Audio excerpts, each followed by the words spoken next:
ನಮ್ಮ ನಾರಾಯಣಸ್ವಾಮಣ್ಣವರು ಮಾತು, ಪ್ರತಾಪ್ ಸಿಂಹಣ್ಣವ್ರ ಮಾತು, ಇನ್ನು ನಮ್ಮ ಜಿಲ್ಲೆಯ ಸಂಸದರು ಇವರೆಲ್ಲರೂ ಮಾತಾಡೋದನ್ನ ನೀವು ಕೇಳೋರಿದ್ದೀರಿ. ಸಂವಿಧಾನ ಶಿಲ್ಪಿ ಡಾಕ್ಟರ್ ಬಾಬಾ ಸಾಹೇಬ್ ಅಂಬೇಡ್ಕರ್ ಅವರನ್ನ ಕಾಂಗ್ರೆಸ್ ಪಕ್ಷ ಯಾವ ರೀತಿ ಹೀನಾಯವಾಗಿ ನಡೆಸ್ಕೊಳ್ತು ಅನ್ನುವಂಥ ಎಲ್ಲ ವಿಚಾರಗಳನ್ನ ನಾನು ಬೇರೆ ಬೇರೆ ಸಭೆಗಳಲ್ಲಿ ನಮ್ಮ ಕಾರ್ಯಕರ್ತರ ಮುಂದೆ ನಾನು ಮಾತಾಡಿದ್ದೇನೆ. ಮತ್ತೆ ತಿರುಗಿ ಅದೇ ಮಾತನ್ನ ಮತ್ತೆ ನಿಮ್ಮ ಜೊತೆಯಲ್ಲಿ ನಾನು ಮಾತಾಡೋದಕ್ಕಿಂತ ನಮಗೆ ಅತಿಥಿಗಳಾಗಿ ಬಂದಿರತಕ್ಕಂಥವರಿಗೆ ಮಾತಾಡೋದಕ್ಕೆ ಬಿಟ್ಟರೆ ಸೂಕ್ತ ಅನ್ನುವಂಥ ವಿಷಯವನ್ನ ಹೇಳಿ ಕ್ಷೇತ್ರದ ವಿಷಯದ ಬಗ್ಗೆ ಒಂದೆರಡು ಮಾತುಗಳನ್ನು ಮಾತನಾಡಲಿಕ್ಕೆ ಬಯಸ್ತೇನೆ. ಬಂಧುಗಳೇ, ಈ ಕ್ಷೇತ್ರದಲ್ಲಿ ನಮ್ಮ ಕ್ಷೇತ್ರದ ಜನ ಚುನಾವಣೆ ಬಂದಂತ ಸಂದರ್ಭದಲ್ಲಿ ಯಾವ ತೀರ್ಪನ್ನು ಕೊಡ್ತಾರೋ ಅದಕ್ಕೆ ನಾವು ತಲೆಬಾಗಿ ಸ್ವೀಕಾರ ಮಾಡಿದ್ದೇವೆ. ನಮಗೆ ಯಾವ ಹೊಟ್ಟೆ ಕಿಚ್ಚು ಇಲ್ಲ. ರಾಜಕೀಯ ಕ್ಷೇತ್ರದಲ್ಲಿ ಯಾವಾಗ ಚುನಾವಣೆಗಳು ಬರ್ತಾವೋ ಆ ಸಂದರ್ಭದಲ್ಲಿ ಜನಾದೇಶಕ್ಕೆ ನಾವೆಲ್ಲರೂ ಕೂಡ ತಲೆಬಾಗಲೇಬೇಕು. ಕಾರಣ ಏನಂತ ಹೇಳಿದ್ರೆ, ನಾವೆಲ್ಲರೂ ಕೂಡ ಸಾರ್ವಜನಿಕ ಜೀವನದಲ್ಲಿ ನಿರಂತರವಾಗಿ ಕಲಿತಾನೇ ಇರ್ತೀವಿ. ಆ ಕಲಿಯುವಂತ ಸಂದರ್ಭದಲ್ಲಿ ಎಲ್ಲೋ ಒಂದು ಕಡೆ ನಮ್ಮಗಳದ್ದು ಕೂಡ ತಪ್ಪಾಗಿರ್ಬೋದೇನೋ. ನಾನು ಬೇರೊಬ್ಬರ ಬಗ್ಗೆ ಕೆಟ್ಟದಾಗಿ ಮಾತಾಡಕ್ಕೆ ಹೋಗೋದಿಲ್ಲ. ಅದನ್ನು ಸರಿ ಮಾಡ್ಕೊಳ್ಳೋಕ್ಕೆ ಇದೊಂದು ಅವಕಾಶ ಅಂತೇಳಿ ಭಾವಿಸಿ ಮುಂದಿನ ಚುನಾವಣೆಗಳಿಗೆ ನಾನು ತಯಾರಾಗಬೇಕು ಅನ್ನೋದು ಅಷ್ಟೇ ನಾನು ಗಮನದಲ್ಲಿ ಇಟ್ಕೊಂಡಿದ್ದೀನಿ. ಬಿಟ್ರೆ ದ್ವೇಷವನ್ನು ಇಟ್ಕೊಂಡು ರಾಜಕೀಯ ಎಂದೂ ಮಾಡೋದಿಲ್ಲ. ಈ ಕ್ಷೇತ್ರದಲ್ಲಿ ಗೆದ್ದಂತ ಶಾಸಕರು ಯಾವ ರೀತಿ ದುರಾಡಳಿತವನ್ನ ಮಾಡ್ತಾ ಇದ್ದಾರೆ, ದೌರ್ಜನ್ಯ ದಬ್ಬಾಳಿಕೆಗಳಿಂದ ನಡೆಸ್ತಾ ಇದ್ದಾರೆ. ಒಂದು ನಯಾ ಪೈಸಾ ಕೂಡ ಸರ್ಕಾರದಿಂದ ಅನುದಾನವನ್ನು ತಂದು ಅಭಿವೃದ್ಧಿ ಮಾಡದೆ ಕೇಂದ್ರ ಸರ್ಕಾರದಿಂದ ಬಂದಿರತಕ್ಕಂತ ಹಣವನ್ನ ನಾವು ಮಾಡಿದ್ದು ಅಂತೇಳಿ ಎಲ್ಲ ಕಡೆ ಪೂಜೆಗಳಲ್ಲಿ ಹೋಗಿ ಇವತ್ತು ಪತ್ರಿಕೆಗಳಲ್ಲಿ ಮಾಧ್ಯಮಗಳಲ್ಲಿ ತೋರಿಸ್ಕೊಳ್ತಾ ಇದ್ದಾರೆ. ಸಾರ್ವಜನಿಕರು ಅನೇಕ ಜನ ಬಹಳ ಪ್ರಶ್ನೆಗಳನ್ನ ಕೇಳ್ತಾ ಇದ್ದಾರೆ. ಅವರ ಪ್ರತಿನಿಧಿಯಾಗಿ ಸಾರ್ವಜನಿಕವಾಗಿ ಯಾರು ಕೇಳಲಿಲ್ಲಲ್ಲಪ್ಪ ಅನ್ನುವಂಥ ಕೊರಗು ನಮ್ಮ ಕ್ಷೇತ್ರದಲ್ಲಿದೆ.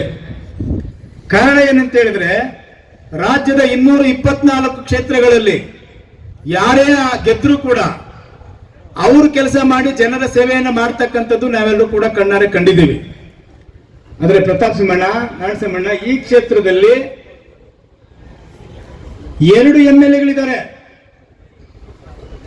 ಒಬ್ಬರು ಅಧಿಕೃತವಾದಂತ MLA, ಇನ್ನೊಬ್ರು ಸೂಪರ್ MLA ಅಂತೇಳಿ ನಾನು ಹೇಳ್ತಾ ಇಲ್ಲ, ನಮ್ಮ ಕ್ಷೇತ್ರ ಜನ ಹೇಳ್ತಾ ಇದ್ದಾರೆ. ಈ ಪ್ರಜಾಪ್ರಭುತ್ವದ ವ್ಯವಸ್ಥೆಯಲ್ಲಿ 224+1 ಹೆಂಗ್ ಬಂತು ಅಂತೇಳಿ ನನಗೂ ಪ್ರಶ್ನೆ ಕಾಡ್ತಾನೆ ಇದೆ. ಹುಡುಕ್ತಾ ಇದ್ದೀನಿ ಅವ್ರಿಗೆಲ್ಲಾದ್ರೂ ಪತ್ರ ಇನ್ನೊಂದು ಕೊಟ್ರ ಪ್ರಮಾಣ ಪತ್ರ ಅಂತ. ಈ ಕ್ಷೇತ್ರದಲ್ಲಿ ಇರ್ತಕ್ಕಂಥ ಕಾಂಗ್ರೆಸ್ಸಿನ ಎಲ್ಲ ಪದಾಧಿಕಾರಿಗಳು, ಕಾಂಗ್ರೆಸ್ಸಿನ ಕಾರ್ಯಕರ್ತರು, ಅದು ಯಾವುದೇ ಪಕ್ಷ ಇದ್ರೂ ಕೂಡ ಆಯಾ ಪಕ್ಷದ ಕಾರ್ಯಕರ್ತರು ನಮ್ಮ ಮೇಲೆ ಗೆಲ್ಲಬೇಕು ಅಂತೇಳಿ ಕಷ್ಟಪಡ್ತು ಕೆಲಸ ಮಾಡ್ತಾರೆ. ಅದು ತಪ್ಪಲ್ಲ. ನಮ್ಮ ಕ್ಷೇತ್ರದಲ್ಲಿ ನಮ್ಮ ಕಾರ್ಯಕರ್ತರು ಕೂಡ ಅದೇ ರೀತಿ ಕಷ್ಟಪಟ್ಟು ಕೆಲಸ ಮಾಡ್ತಾರೆ. ಆದರೆ ಅವರ MLA ಗೆಲ್ಲಬೇಕು ಅಂತೇಳಿ ಕಷ್ಟಪಟ್ಟು ಕಾರ್ಯಕರ್ತರು ಕೆಲಸ ಮಾಡಿದಂತ ಕಾರ್ಯಕರ್ತರು ಮತ್ತು ಪದಾಧಿಕಾರಿಗಳಿಗೆ ಮತ್ತು ಹಿರಿಯ ಮುಖಂಡರುಗಳಿಗೆ ಇವತ್ತು ಈ ಕ್ಷೇತ್ರದಲ್ಲಿ ಗೌರವ ಇಲ್ಲ. ಕಿಮ್ಮತ್ತು ಕಾಸಿನ ಬೆಲೆ ಇಲ್ಲ ಅವರಿಗೆ. ಇಲ್ಲಿಂದ ಹೋಗಿ ಕೋಲಾರಲ್ಲಿ ಸೂಪರ್ MLA ಮನೆ ಬಾಗಿಲಲ್ಲಿ ಕೈ ಕಟ್ಕೊಂಡು ಕೇಳಿದಾಗ ಮಾತ್ರ ಅವರ ಕೆಲಸ, ಇಲ್ಲ ಅಂತ ಹೇಳಿದ್ರೆ ಇಲ್ಲ. ಅಧಿಕೃತವಾದಂತ MLA ಒಂದು ಲೆಟರ್ ಅನ್ನು ಕೂಡ ಸಾರ್ವಜನಿಕವಾಗಿ ಕೇಳದಂತವ್ರು ಕೊಡ್ತಾ ಇಲ್ಲ. ಯಾರೇ ತೊಂದರೆ ಆದ್ರೂ ಕೂಡ ಕೇಳಬೇಕಂತ ಹೇಳಿದ್ರೆ ಕೋಲಾರ್ಗೆ ಹೋಗ್ಬೇಕು. ಅನುದಾನಗಳು ಹಂಚಬೇಕಂದ್ರೆ ಕೋಲಾರ್ಗೆ ಹೋಗ್ಬೇಕು. ಈ ಕ್ಷೇತ್ರದಲ್ಲಿ ಇರ್ತಕ್ಕಂಥ ಗುತ್ತಿಗೆದಾರರು ಒಂದು ಕೆಲಸವನ್ನು ಈ ಕ್ಷೇತ್ರದ ಗುತ್ತಿಗೆದಾರರ ಕೆಲಸ ಸಿಗ್ತಾ ಇಲ್ಲ. ಎಲ್ಲರಿಗೂ ಹೊರಗಿನವ್ರಿಗೆ ಸಿಗ್ತಾ ಇದೆ. ಗುತ್ತಿಗೆದಾರರ ಪರಿಸ್ಥಿತಿ ಏನಾಗಬೇಕು? ಸಾಲಗಳು ಮಾಡಿರ್ತಾರೆ, ಒಂದು ಕಡೆ ಸರ್ಕಾರದಿಂದ ಅನುದಾನ ಬರ್ತಾ ಇಲ್ಲ, ಸುಳ್ಳು ಭರವಸೆಗಳನ್ನು ಕೊಟ್ಟು ನಂಬಿಸಿ ಅವರಲ್ಲಿ ಕೆಲಸ ಮಾಡಿಸ್ಬಿಟ್ಟಿದ್ದಾರೆ. ಏನಾದ್ರೂ ಕಾಸಿರ್ತಕ್ಕಂಥ ಅನುದಾನ ಬಂದ್ರೆ, ಕೆಲಸ ಬಂದ್ರೆ ಅದು ಹೊರಗಿನವರಿಗೆ, ಕಾಸು ಇಲ್ಲದೆ ಇರ್ತಕ್ಕಂಥ ಕೆಲಸಕ್ಕೆ ಇಲ್ಲಿನವ್ರಿಗೆ ಕೆಲಸ ಕೊಟ್ಟು ಸಾಲಗಾರರಾಗಿ ಮಾಡೋದು. ಇದೇ ನಗರಸಭೆಯಲ್ಲಿ 100 ಕೋಟಿ ಅವ್ಯವಹಾರಗಳು ನಡೀತಾ ಇದೆ. ಎಲೆಕ್ಟ್ರಿಷಿಯನ್ ರಿಪೇರಿ ಕೆಲಸದಲ್ಲಿ ಅವ್ಯವಹಾರ, ಆ ಮುನ್ಸಿಪಾಲಿಟಿನಲ್ಲಿ ಅಂಗಡಿಗಳಿರ್ತಕ್ಕಂಥದ್ದು ಅಲ್ಲೇ ವ್ಯವಹಾರಗಳು, ಈ ರೀತಿ ಹಲವಾರು ಅಕ್ರಮಗಳು ನಡೆದರೂ ಕೂಡ ಈ ಕ್ಷೇತ್ರದಲ್ಲಿ ಇರ್ತಕ್ಕಂಥ ಕಾಂಗ್ರೆಸ್ಸಿನ ಪದಾಧಿಕಾರಿಗಳು ಕಾರ್ಯಕರ್ತರು ಕೇಳೋದಕ್ಕೆ ವಿಧಿಯೇ ಇಲ್ದಂಗೆ ಆಗ್ಬಿಟ್ಟಿದೆ. ಕೋಲಾರಲ್ಲೂ ಕೇಳುವಂತ ಪರಿಸ್ಥಿತಿ ಆಗ್ಬಿಟ್ಟಿದೆ. ನಮ್ಮ ಕ್ಷೇತ್ರ ಮೀಸಲು ಕ್ಷೇತ್ರ, ಪರಿಷ್ಠ ಜಾತಿ ಪರಿಷ್ಠ ಪಂಗಡದವರು ಹೆಚ್ಚಾಗಿದ್ರೂ ಸಹ ಮೇಲ್ವರ್ಗದ ಜನರಿಗೆ ನಾವು ಗೌರವಪೂರ್ವಕವಾಗಿ ನಡ್ಕೊಂಡಾಗ ಮಾತ್ರ ಸಾರ್ವಜನಿಕವಾಗಿ ಈ ಕ್ಷೇತ್ರದಲ್ಲಿ ಅಭಿವೃದ್ಧಿ ಮಾಡ್ಲಿಕ್ಕೆ ಸಾಧ್ಯ ಆಗುತ್ತೆ ಅನ್ನುವಂಥದ್ದನ್ನ ಕಳೆದ 2 ಸಾರಿ ನೀವು ಕೊಟ್ಟಂತ ಅಧಿಕಾರದ ಅವಧಿಯಲ್ಲಿ ನಾವು ಕೆಲಸ ಮಾಡಿ ತೋರಿಸಿದೀವಿ ಬಂಧುಗಳೇ.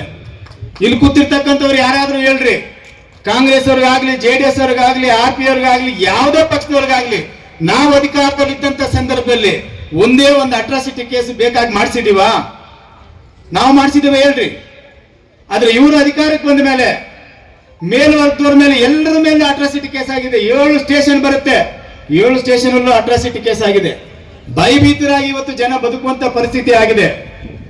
ಇಂತಹ ಪರಿಸ್ಥಿತಿಯಲ್ಲಿ ನಾವೆಲ್ಲರೂ ಕೂಡ ಮುಂದಿನ ದಿನಗಳಲ್ಲಿ ಯಾವ ರೀತಿ ತೀರ್ಮಾನ ತೆಗೆದುಕೊಳ್ಬೇಕು ಅಂತೇಳಿ ನಿಮಗೆ ಬಿಟ್ಟು ವಿಷಯ. ಹೇಳ್ತಾರೆ, ಈಗ ಬಾಬಾ ಸಾಹೇಬ್ ಅಂಬೇಡ್ಕರ್ ಅವರಿಗೆ ಚುನಾವಣೆಗಳಲ್ಲಿ ನಿಂತ ಸಂದರ್ಭದಲ್ಲಿ, ಸಂವಿಧಾನ ಬರೆಯುವಂತ ಸಂದರ್ಭದಲ್ಲಿ, ಅವರ ಜೀವಿತ ಅವಧಿಯಲ್ಲಿ ಅವರು ನಮ್ಮನ್ನ ಆಗಲಿದ ದಿನಗಳ ಅವಧಿಯಲ್ಲಿ ಏನೇನು ಮಾಡಿದ್ರು ಅಂತೇಳಿ ನಮ್ಮೆಲ್ಲ ಮುಖಂಡಗಳು ಹೇಳ್ತಾರೆ.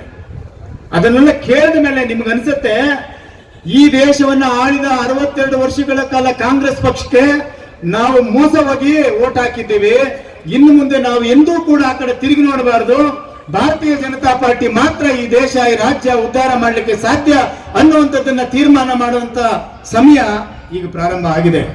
ಅದಕ್ಕಾಗಿ ಇಲ್ಲಿ ಕೂತಿರ್ತಕ್ಕಂಥವ್ರು ಅನೇಕ ಜನರು ಬಹಳ ಆಶ್ಚರ್ಯದಿಂದ ಎದುರು ನೋಡ್ತಾ ಇದ್ದಾರೆ. ಕಾರಣ ಏನಂತ ಹೇಳಿದ್ರೆ, ನಮ್ಮ ಬುಜ್ಜಿಯವರು, ಕಮಲ್ ಅವರು, XMLA ಅವರು ಬಹಳ ದೂರ ಇದ್ಬಿಟ್ಟವ್ರೆ ಅಂತೇಳಿ ಸುಮಾರು ಜನ ದೂರದಲ್ಲಿ ಮಾತಾಡ್ಕೊಂತಾರೆ, ಹತ್ತಿರದಲ್ಲೆಲ್ಲ. ನಾವೆಲ್ಲ ಒಂದೇ ಆಗಿರೋದು, ಏನು ಒಂದಾಗಿ ಹೊಟ್ಟೆಲಿ ಹುಟ್ಟಿಲ್ಲ ಅಷ್ಟೇ. ನಾವೆಲ್ಲರೂ ಅಣ್ಣ ತಮ್ಮಂದ್ರೆ. ಈ ಒಬ್ಬ ಮಾತಾಡಿದಾಗ ಇನ್ನೊಬ್ಬರು ಮಾತಾಡಕ್ ಆಗೋದಿಲ್ಲ. ಅಷ್ಟು ಮಾತ್ರಕ್ಕೆ ಯಾರು ಬೇರೆ ಬೇರೆ ಅವರು ಜಗಳ ಮಾಡ್ಕೊಂಡಿದ್ದಾರೆ ಅಂತ ಏನು ತಿಳ್ಕೊಳಕ್ ಹೋಗ್ಬೇಡ್ರಿ. ಆಮೇಲೆ ನೀವು ಗುಂಪುಗಳು ಮಾಡಕ್ ಹೋಗ್ಬೇಡ್ರಿ. ನಾವು 3 ಜನ ಯಾವಾಗ್ಲೂ ಒಂದೇ ಆಗಿ ಇರ್ತೀವಿ.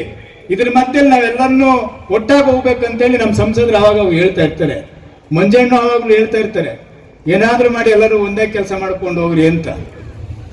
ಯಾಕಂದ್ರೆ ಹೇಳಿದ್ರೆ, ಸಾವಿರಾರು ಜನ ಪಕ್ಷವನ್ನ ನಂಬಿ, ನಮ್ಮನ್ನೆಲ್ಲರೂ ನಂಬಿ ಇಲ್ಲಿ ಪಕ್ಷವನ್ನ ಕಟ್ಟಿದ್ದಾರೆ. ಅಧಿಕಾರಕ್ಕೆ ತರಬೇಕು. ಮುಂದೆ ಬರ್ತಕ್ಕಂಥ ಗ್ರಾಮ ಪಂಚಾಯತಿ ಮತ್ತು ನಗರಸಭೆ, ತಾಲೂಕ್ ಪಂಚಾಯತಿ, ಜಿಲ್ಲಾ ಪಂಚಾಯತಿ, ಸಹಕಾರ ಕ್ಷೇತ್ರಗಳಲ್ಲಿ ಚುನಾವಣೆಗಳು ಬಂದಂತ ಸಂದರ್ಭದಲ್ಲಿ ನಮ್ಮ ಕಾರ್ಯಕರ್ತರನ್ನ ಅಧಿಕಾರದಲ್ಲಿ ಕುಂಡ್ರಿಸಿ ನಾವು ನೋಡ್ಬೇಕು ಅನ್ನುವಂತ ಮಹತ್ವಾಕಾಂಕ್ಷೆ ನಮ್ಮದೆಲ್ಲರದು ಆಗಿದೆ. ಅದಕ್ಕಾಗಿ ನಾವೆಲ್ಲರೂ ಕೂಡ ನಮ್ಮ ಕಾರ್ಯಕರ್ತರು ಗೆಲ್ಲುವ ಕಡೆ ನಾವು ಮನಸ್ಸು ಮಾಡಬೇಕು, ನಾವೆಲ್ಲರೂ ಒಂದಾಗಬೇಕು ಅನ್ನೋ ದೃಷ್ಟಿಯಿಂದ ನಾವೆಲ್ಲರೂ ಒಂದಾಗಿ ಈ ವೇದಿಕೆಯಲ್ಲಿ ಸೇರಿದ್ದೇವೆ. ಕಾಂಗ್ರೆಸ್ ಎಲ್ಲ ಆಗಿಲ್ಲ, ಅಧಿಕಾರಕ್ಕೆ ಕಿತ್ತಾಟ, ಮುಖ್ಯಮಂತ್ರಿ ಕುರ್ಚಿ ಉಳಿಸ್ಕೊಳ್ಳೋ ಕಿತ್ತಾಟ. ಅದರಲ್ಲೂ ವಿಶೇಷವಾಗಿ KGF ಅಲ್ಲಿ 2 MLA, ಯಾರ ಮಾತು ಕೇಳಬೇಕು ಯಾರ ಮಾತು ಬಿಡಬೇಕು ಅಂತ ಗೊತ್ತಿಲ್ಲ. ಆದ್ರಿಂದ ಬಂಧುಗಳೇ, ನೀವೆಲ್ಲರೂ ಕೂಡ ಇಲ್ಲಿ ಬಂದಿರ್ತಕ್ಕಂಥವ್ರು ದಯಮಾಡಿ ಬಾಬಾ ಸಾಹೇಬ್ ಅಂಬೇಡ್ಕರ್ ಅವರ ವಿಚಾರಗಳನ್ನ ಅರ್ಥ ಮಾಡ್ಕೊಳ್ಳಿ. ಬಿಜೆಪಿ ಪಕ್ಷ ಬಾಬಾ ಸಾಹೇಬ್ ಅಂಬೇಡ್ಕರ್ ಅವರ ಹೆಸರಲ್ಲಿ ಏನೆಲ್ಲ ಮಾಡಿದೆ, ನಿಜವಾಗಲೂ ಅವರ ಆಸೆಗಳು ಏನಿತ್ತು, ಅವರ ಆದರ್ಶಗಳೇನಿತ್ತು, ಅವೆಲ್ಲವನ್ನು ಸಾಕಾರ ಮಾಡಲಿಕ್ಕೆ ಭಾರತೀಯ ಜನತಾ ಪಾರ್ಟಿ ನಿರಂತರವಾಗಿ ಕೆಲಸ ಮಾಡ್ತಾ ಬರ್ತಾ ಇದೆ. ಅದಕ್ಕಾಗಿ ಕಾಂಗ್ರೆಸ್ ಪಕ್ಷ ಸುಳ್ಳನ್ನು ಹೇಳಿ ಸಂವಿಧಾನ ಪುಸ್ತಕವನ್ನು ಜೋಬಲ್ಲಿ ಇಟ್ಕೊಂಡು ಆ ಸಂವಿಧಾನ ಪುಸ್ತಕದಲ್ಲಿ ಏನಿದೆ ಅಂತ ತಿಳ್ಕೊಳ್ಳದೆ ಇವತ್ತು ನಾವೇ ಸಂವಿಧಾನವನ್ನು ಉಳಿಸ್ತಕ್ಕಂಥದ್ದಂತೇಳಿ ಜನಸಾಮಾನ್ಯರ ಮಧ್ಯದಲ್ಲಿ ಸುಳ್ಳನ್ನು ಹೇಳಿ ಸಾರ್ವಜನಿಕ ಬದುಕಿನಲ್ಲಿ ಬಡವರಿಗೆ, ದೀನ ದಲಿತರಿಗೆ, ಹಿಂದುಳಿದವರಿಗೆ, ಅಲ್ಪಸಂಖ್ಯಾತರಿಗೆ ವಂಚಿಸಿ ಮೋಸ ಮಾಡಿ ಓಟನ್ನು ತಕೊಂಡು ಅಧಿಕಾರಕ್ಕೆ ಬಂದಿದೆಯಲ್ಲ, ಅವರೆಲ್ಲರಿಗೂ ಧಿಕ್ಕಾರ ಹೇಳಿ ಮುಂದೆ ಬರ್ತಕ್ಕಂಥ ಚುನಾವಣೆಗಳಲ್ಲಿ ಭಾರತೀಯ ಜನತಾ ಪಾರ್ಟಿಯ ಅಭ್ಯರ್ಥಿಗಳಿಗೆ ಓಟ್ ಹಾಕನ್ನು ಗೆಲ್ಲಿಸಿ ನಿಮ್ಮ ಅಭಿವೃದ್ಧಿ ಕೆಲಸಕ್ಕೆ ನೀವೆಲ್ಲರೂ ಕೂಡ ಅವಕಾಶ ಮಾಡಿಕೊಡಿ. ಇಷ್ಟೆಲ್ಲ ಮಾತನಾಡಲಿಕ್ಕೆ ನನಗೆ ಅವಕಾಶ ಮಾಡಿ